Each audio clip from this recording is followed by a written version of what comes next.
watching WSBT 22 News at 6. Well, guilty on all counts. That's the verdict the jury handed down about an hour ago in the trial of a man charged in the death of a 2-year-old South Bend boy. Robert Griffin has been on trial all week for the death of 2-year-old John Swovlin Jr. And WSBT 22's Suzanne Spencer has been inside the courtroom for every step of this. She's outside the courthouse right now. Suzanne?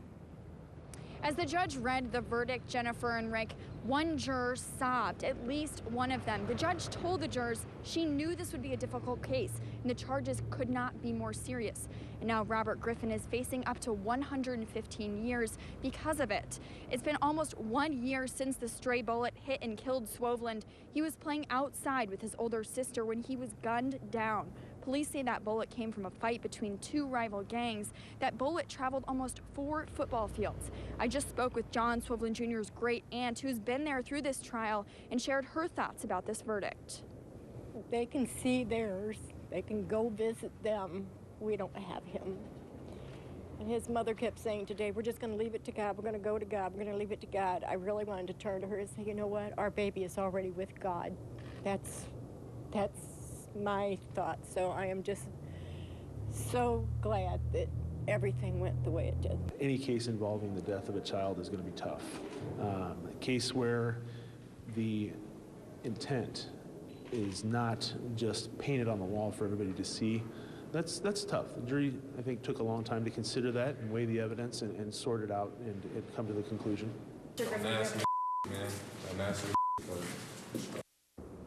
Now, that video you just saw, that was, of course, Robert Griffin getting into the elevator right after hearing of the 2 guilty verdicts. He also is facing up to 115 years in prison. His sentencing date is set for March 19th. I also spoke with the lead investigator in this case who said anytime you deal with a child in any of these cases is always a difficult one. We'll have that full story for you coming up at 11. Rick and Jennifer? All right, Suzanne, live in South Bend tonight. Thanks very much.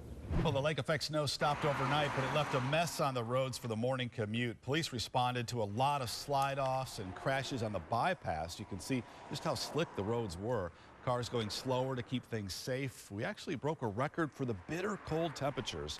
And WSBT 22 meteorologist Matt Rudkin joins us. Matt, very cold this morning, but this weekend actually looking a bit warmer. Yeah, but as always here in Michigan, that warmth, the thumbs up in the forecast has to come with a negative, right? We wouldn't have it any other way. Winter weather advisory in effect for Saturday. This is Pulaski and Fulton counties, but let me zoom out here.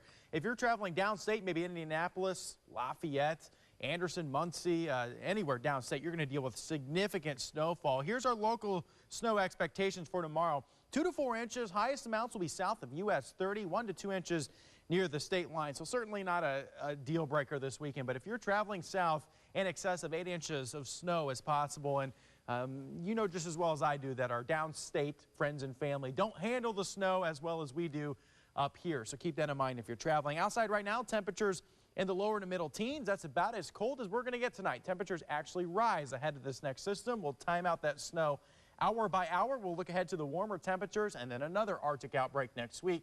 Your full forecast in 10 minutes. Matt, thank you. You know, the weather affects more than just your commute. New